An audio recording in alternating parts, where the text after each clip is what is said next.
Telangana public service commission ఘనకార్యాల మీద మనం చాలా కేసులు, మల్టిపుల్ ఆఫ్ ది కేసెస్ని మనం హైకోర్టులో ఫైల్ చేయడం జరిగింది. హైకోర్టు డివిజన్ బెంచ్ మీరు ఈరోజు చూశారు, డివిజన్ బెంచ్ కాదని చెప్పింది, మళ్ళా సింగిల్ బెంచ్కి వెళ్ళమని చెప్పింది. ఇప్పుడు సింగిల్ బెంచ్లో వాదనలు జరుగుతున్నాయి.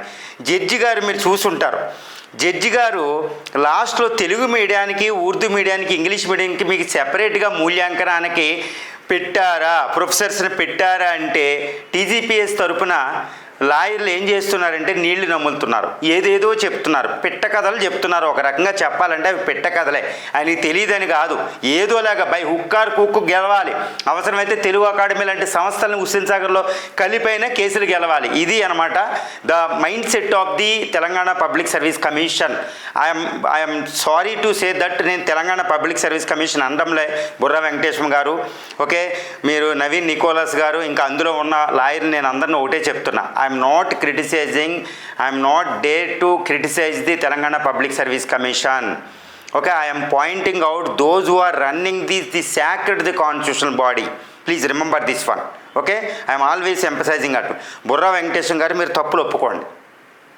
Out rightly you have to confess.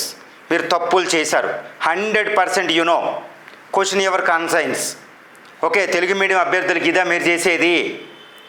Okay, మీరు చేసింది ఇదేనా ఘనకార్యాలు? ఏంటండి అవి? ఎన్ని తప్పులండి అవి? ఒకటా రెండా? మా దగ్గర డబ్బులు లేక ఆగుతున్నారు విద్యార్థులు. 100 కేసులు వేయచ్చు మీ మీద, 100 కేసులు. కాకపోతే మేము భారత న్యాయ వ్యవస్థను మేము నమ్ముకున్నాం, భారత రాజ్యాంగాన్ని నెత్తి మీద పెట్టుకున్నాం, భారత రాజ్యాంగాన్ని మీకంటే ఎక్కువ బాగా చదువుతున్నాం. మీరు ఐఏఎస్ అయిన తర్వాత మర్చిపోయారు, అసలు భారత రాజ్యాంగమే మీ టేబుల్ మీద లేదు, భారత రాజ్యాంగాన్నే మర్చిపోయారు. మీరు లా బుక్లు పట్టుకుంటున్నారు, ఎలా గెలవాలి, ఎందుకంటే తప్పులు చేశారు. Okay, you have to confess, this is the time to confess. మీరు విద్యార్థులు మిమ్మల్ని పొగుడుతారు కాదు కన్ఫెస్ అయ్యి బయట మానేస్తే. Anyhow you are going to be defeated, ఎందుకంటే మీరు తప్పులు చేశారు. భారత న్యాయ వ్యవస్థ విద్యార్థులకి న్యాయం చేస్తుంది అనేది అర్థమైపోతుంది.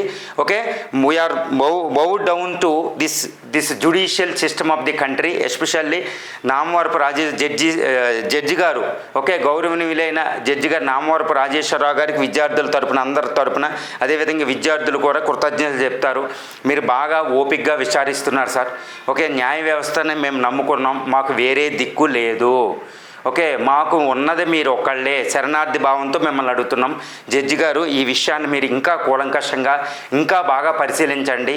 ఓకే, మీరు అశోక్ నగర్ అడ్డా అని, అశోక్ నగర్లో స్టూడెంట్లని, తెలుగు మీడియం స్టూడెంట్లు మీరు ప్రస్తావన తీసినప్పుడు అందరూ పులకించిపోయారు. విద్యార్థులందరూ, తెలంగాణ విద్యార్థులందరూ తెలంగాణ మూమెంట్ తుద్దడానికి ఇంగ్లీష్ మీడియం ప్రొఫెసర్స్ ఎలా అనేటప్పటికి తెలంగాణ మీడియం, ఉర్దూ, తెలంగాణ ఉద్యమం పేపర్లో తక్కువ మార్కుల వాళ్ళందరూ ఈరోజు సంతోషపడ్డారు. 1000 ఏనుగుల బలం వాళ్ళకు వచ్చింది. విద్యార్థులు చాలా ఈరోజు ఇంకెవరు ఆత్మహత్య చేసుకోరేమో అనిపించింది అనమాట. ఓకే, చాలా ఆత్మహత్యలు జరిగినాయి, ఆత్మహత్య లాంటి సిచ్యువేషన్లో ఉన్నారు. ఇంకా అలాంటి పరిస్థితి విద్యార్థులకు రాదని ఈరోజు నాకు చాలా ఆనందం అనిపించి చాలా రోజుల తర్వాత నేను మాట్లాడుతున్నా. జడ్జి గారు, మీకు ఎలా అయినా మేము కృతజ్ఞతలు, we are grateful to you sir. Okay, Telangana public service Commission దగ్గర ఆన్సర్లు లేవు. మీరు రీకౌంటింగ్ పేరు చెప్పి రీకౌంటింగ్ చేయకుండా మీరు వసూలు చేసిన కోట్ల రూపాయలని ఈరోజు లాయర్లకు ఖర్చు పెడుతున్నారు. బుర్రా వెంకటేశం గారు, ఓకే, నికోలస్ గారు, మీరు ఇదే తెలంగాణలో పుట్టారు, ఇదే తెలంగాణ మూమెంట్లు ఇవన్నీ మీరు చూశారు. ఓకే, ఇదే తెలుగు మీడియం బ్యాక్గ్రౌండ్తో మీరు అయ్యారు, మీరు కన్ఫర్డ్ ఐఏఎస్ అయ్యారు, మీరు తెలుగు మీడియంతో 24వ ర్యాంక్ కొట్టారు. మీకు అన్యాయం జరుగుంటే మీకు ఈరోజు మీరు ఈ పవర్ని ఎంజాయ్ చేస్తారా? మిమ్మల్ని పబ్లిక్ సర్వీస్ కమిషన్లో పెట్టింది పబ్లిక్ సర్వీస్ చేయమని, మెరిటోరియస్ స్టూడెంట్లు తీయమని. ఓకే, రాజ్యాంగంలో ఉన్న 14, 15, 16, 17 ఆర్టికల్, 21 ఆర్టికల్ అనుకూలంగా పీపుల్ తీయమని చెప్పారు. ఓకే, 8th షెడ్యూల్లో ఉన్న తెలుగును రక్షించమని చెప్పారు. మీకు this is the constitutional responsibility. You fail to in fulfilling the constitutional responsibility. That's why you have to confess it. Okay, Burra Venkatesham garu, మీకు this is the time to confess. Okay, you are going to be defeated. మీరు ఎన్ని తతంగాలు చేసినా ఈసారి కోర్టులో మేము ఒప్పుకోము, మేము కోర్టులను ఆశ్రయిస్తూనే ఉంటాం. నేను ఫస్ట్ డే చెప్పా, March 10th, 11th నేను చెప్పాను you are going to be defeated అని. అప్పుడు మాకు hopeless condition. Okay, we are in wretched condition. Now see the hope, we have the hope in the Indian judiciary system. Okay, మా constitution అందు ఉంది. బుర్రా వెంకటేశం గారు మీరు తప్పకుండా మీరు రిజైన్ చేయాలి. నేను చెప్పాను. నికోలస్ గారు మీరు రిజైన్ చేయాలి. Okay, definitely we will file. We don't have the time. We will file the RTI regarding your assets. Okay, this is my constitutional right. అందరి కాన్స్టిట్యూషన్ ఆధారంగా మిమ్మల్ని రైట్ టు ఇన్ఫర్మేషన్ మేము అడుగుతాం. మీ ఆస్తులన్నీ బయట పెట్టవలసి వస్తుంది. మీకు ఒక టైం వస్తుంది. ఎందుకంటే ఈరోజు విద్యార్థులు మేము గెలవచ్చు, కానీ మా టైంని వేస్ట్ చేశారు. ఒక 563 మందిలో ఓకే 100 మందిని మినహాయిస్తే మీరు అందరూ గ్రూప్ 4 కూడా అర్హత లేని వాళ్ళు ఈరోజు గ్రూప్ 1 ఆఫీసర్ చేయడానికి మీరు పూనుకున్నారు. ఓకే, గ్రూప్ 18, 19 సెంట్రల్స్లో అంతకుముందు యూనియన్ పబ్లిక్ సర్వీస్ కమిషన్ పెట్టింది కదా. మీరు ఎంత అబద్ధం ఆడుతున్నారండి, ఎంత అబద్ధం ఆడుతున్నారు. మీరు ఎవాల్యుయేషన్ చేశారా? ఎవాల్యుయేషన్ కరెక్ట్ చేశారా? తెలుగు మీడియం వాళ్ళకి అన్యాయం జరగలేదా?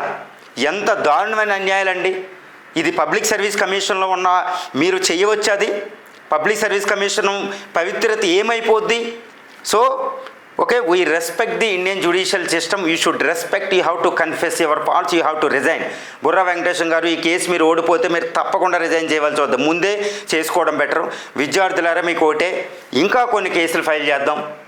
మనం కొన్ని కేసులు ఫైల్ చేద్దాం. ఎవరైనా కొంచెం ఎంప్లాయీస్ వాళ్ళు కొంచెం కలిగిన వాళ్ళు ఉంటే ఫైల్ చేయండి. మీరు ఇండిపెండెంట్గా కేసులు ఫైల్ చేయండి. ఆర్టీఐలు వేయండి. ఓకే, మీరు ఎట్టి పరిస్థితుల్లో మీ హోప్ని లూజ్ అవ్వద్దు. Okay, till the end, last దశ వరకు మనం గెలిచేంతవరకు పోరాడుతూనే ఉండాలి. ఎక్కడ నిస్సహాయ స్థితి వద్దు. ఓకే, మీరు పోరాడుతూనే ఉండండి. మనకి ఇంకా పోరాడవలసిన అవసరం ఉంది. ఎందుకంటే సింగిల్ బెంచ్ తీర్పు వచ్చింది అనుకుంటే మనకు అనుకూలంగా వాళ్ళు డివిజన్ బెంచ్కి వెళ్తారు. వాళ్ళ దగ్గర డబ్బులు ఉన్నాయి, మన డబ్బులే ఉన్నాయి, వాళ్ళు వేసేస్తారు. బిల్లులు ఉన్నాయి వాళ్ళ దగ్గర. ఏముందండి, వాళ్ళు ఇష్టం వచ్చినట్టు వాదిస్తారు. ఎన్ని అబద్ధాలండి. ఆ అబద్ధం ఆడొచ్చేలేదో కూడా తెలియడంలే. తెలుగు అకాడమీ పరిస్థితి ఏమైంది? తెలుగు అకాడమీని ఏం చేశారు వాళ్ళు? ఇంకా అబద్ధాలు ఆడతారు బై హుక్ అండ్ కుక్కు. ఈ రోజంతా లా బుక్లన్నీ తిరిగేస్తారు, ఎలా కొట్టేయాలని. కానీ you have lost faith in the public. మీరు పబ్లిక్ ట్రస్ట్లో లేరు. పబ్లిక్ ట్రస్ట్ చెయ్యరు మిమ్మల్ని మేము ట్రస్ట్ చెయ్యం. Okay, you are lying before the courts. Okay, you did mistakes. Absolutely you committed the mistakes. మిమ్మల్ని పబ్లిక్ నమ్మదు. మీ వల్ల పబ్లిక్ సర్వీస్ కమిషన్కి న్యాయ వ్యవస్థలు బ్యాడ్ నేమ్ తప్పించకండి. మీరు వెళ్ళిపోండి. సీఎం గారు, this is the time to review. మీరు మొండిగా ఎగ్జామ్ పెట్టారు. We accepted. నేనే మీకు సపోర్ట్ చేశాను. అందరం సపోర్ట్ చేసాం, ఎగ్జామ్ రాసాం. కానీ ఈ తప్పులు మాత్రం వాళ్ళకి అవకాశం ఇవ్వకుండా మీరు రివ్యూ చేసి ఎగ్జామినేషన్ క్యాన్సిల్ చేయండి. You will become the icon. Okay, Rahul Gandhi garu future prime మినిస్టర్గా చూడాలంటే this is the very important. ఈ నోటిఫికేషన్ ముందుకెళ్ళిందా, this is the disastrous for the future of the Congress party. Okay, as a Congress man, as a admirer of the Congress నేను ఇది వేడుకుంటున్నా మిమ్మల్ని. దయచేసి ఈ notification cancel చేసి నోటిఫికేషన్ ఇవ్వండి.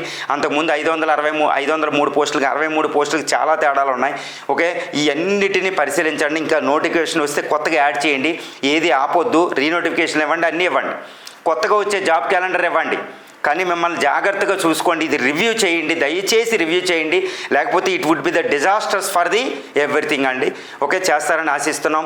విద్యార్థులారా, న్యాయ వ్యవస్థనే నమ్ముకుందాం.